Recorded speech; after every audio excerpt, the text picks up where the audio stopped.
Өнөөдөр та бүхэнд хөлөмжний шулуун төмрийг матах энгийн аргыг танилцуулж байна. За энэ аргаар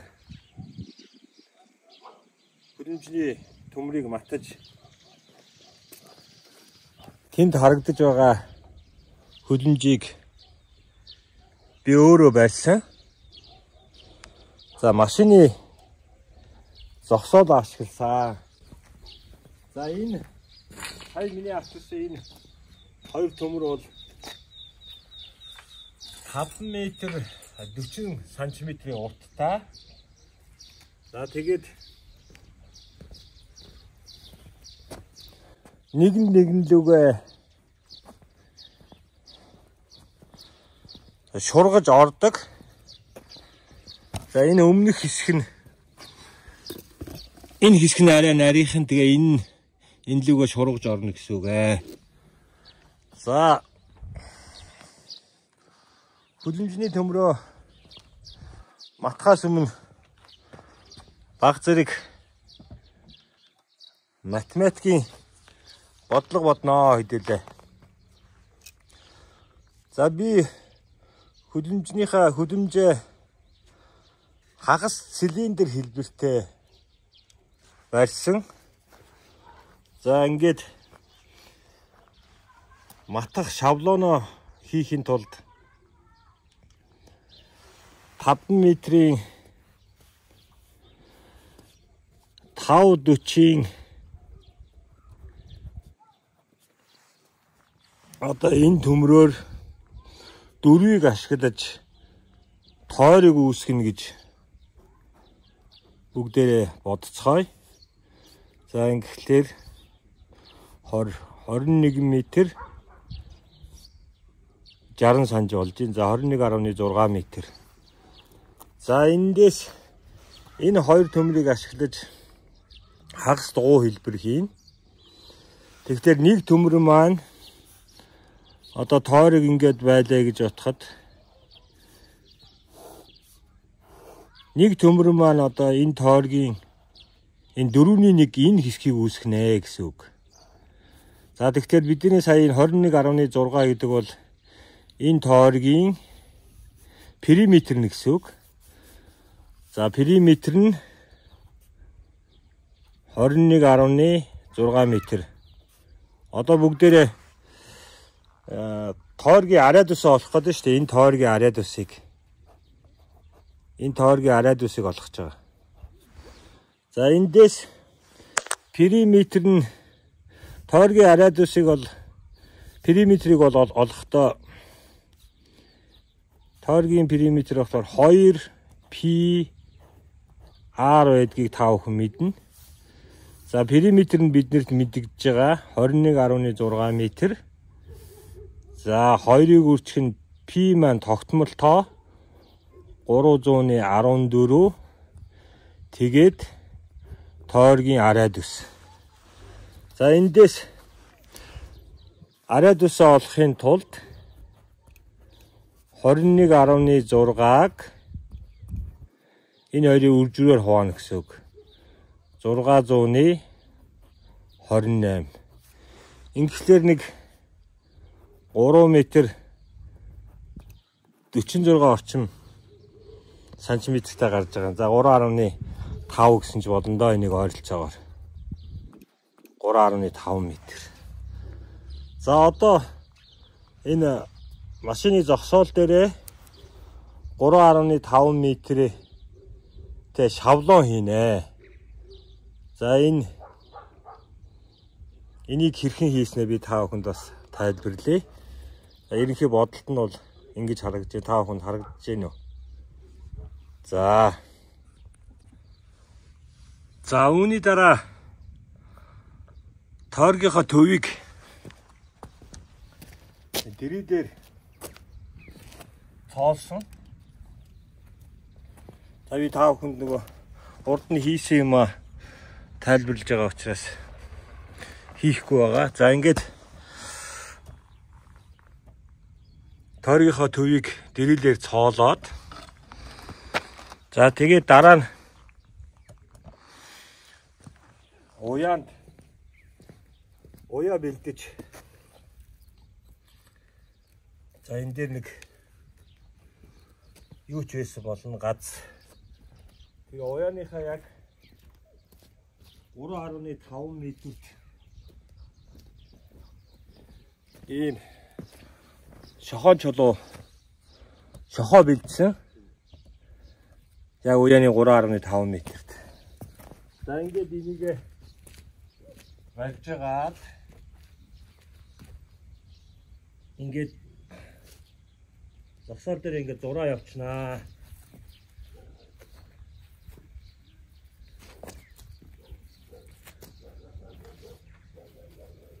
Ингээд юугаар нь ингээд зураа явуулна.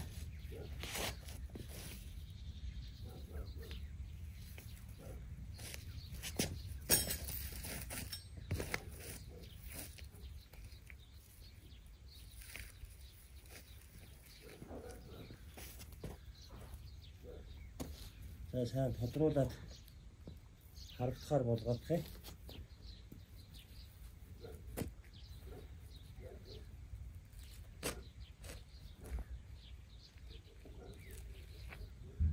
За.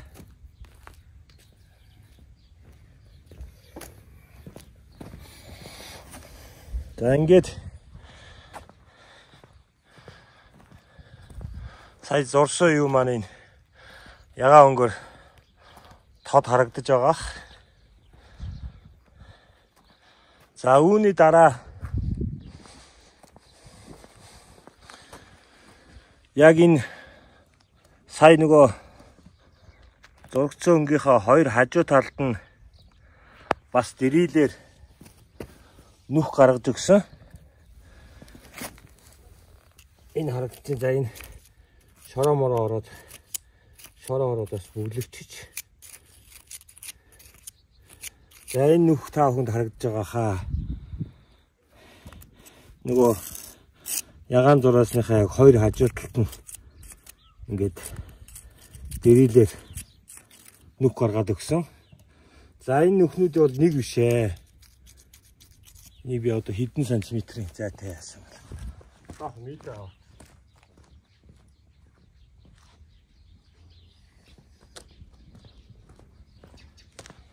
За үүний дараа энэ хоёр нүхнээсээ яг ижил зайд хэдэн сантиметр хийжсэн юм бэ? 50 сантиметрээр хийжсэн байна. Яг энэ ягаан шугамныхаа дагуу 50 см тутамд ягаан шугамныхаа хоёр талд ингээд нүх гаргаа явсаа. Энд бас өгдөгч. За ингээд энэ харагдж байгаа хуучин мөрнүүд нь ингээд нүхнүүд 50 см-ийн хоорондын зайтай. За ингээд шавлаа маань ирнэ бэлэн болчихж байгаа юм. За одоо төмрөө матаж үзүүлээ. За төмрөө матгахч байна. За бидэнд хөлөмжний төмөр матахын тулд энэ янз бүрийн дэрэлний үзүүр ингээд энэ төмөрөндөө хийж гацааж өгөх зүйлүүд хэрэгтэй. За эхлээд эхний хоёр нүхэндээ хоёрыг хийж өгье. Юу ч байсан болно. Үзүүхэн биетэй тийм юм байж болно. За ингээд хоёр нүхэндээ хийж өгөөд чиний төмрөө энэ хоёрын завсарт хийж өгнө. За ингээд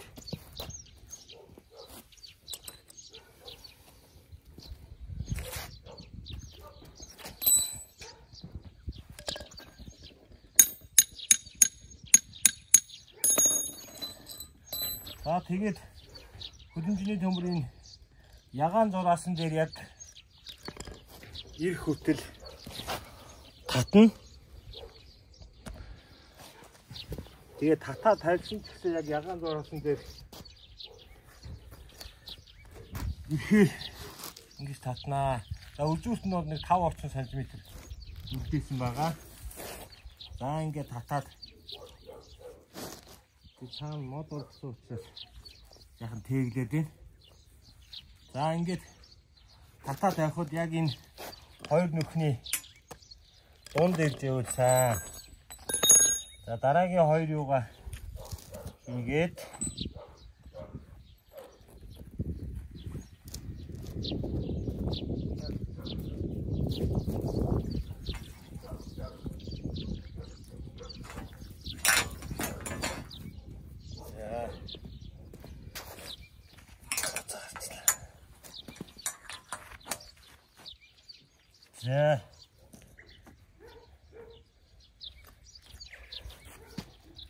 За одоо эхний хоёр гадс бол хэрэггүй болсон учраас ингээд хэрэгтэй байна. Арай болоог ийшээ зөөгөө явчихна. Энийг яг одоо бас л дахиад татаад энэ ягаан зураасан дээрээ хүлэмжийнхээ төмрийг авчихна. За ингээд тавьсан ч гэсэн яг тэр ягаан зураасан дээр иржээвэл сайн. За энэ дараагийнхын юм дээр хахаа. За ингээд иймэрхүү маягаар цааш нь бол яваад байна.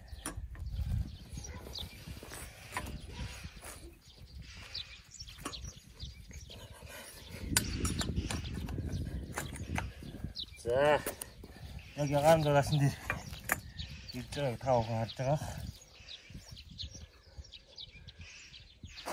За одоо ингээд ахиулаад явчихнаа.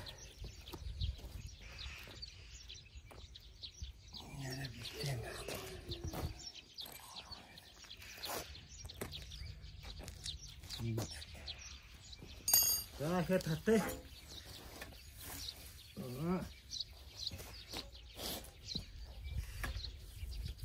Ийд.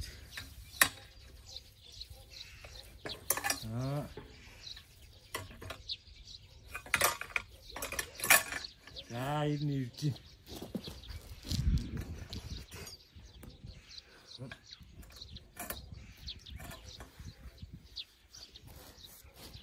За иймэрхүү маягаар цааш нь явнаа.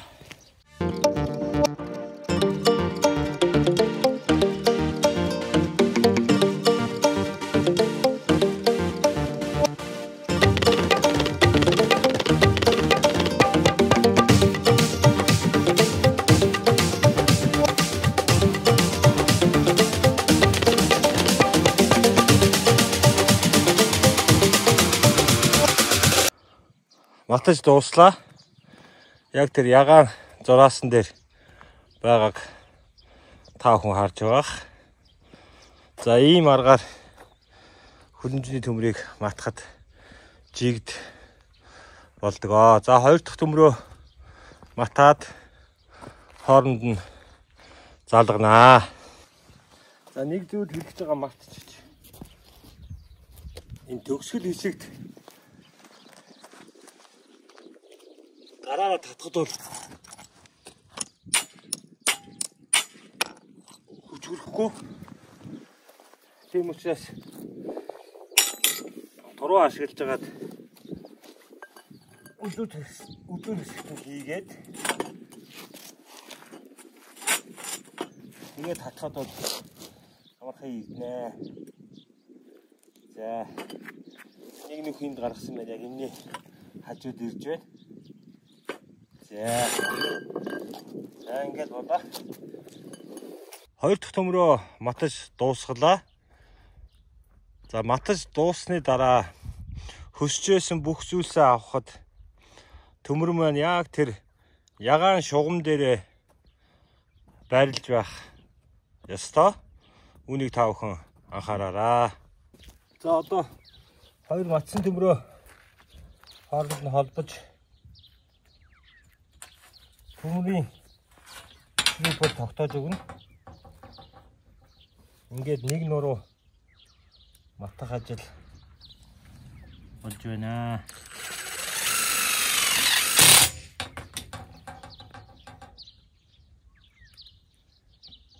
За иймэрхүү маягаар та бүхэн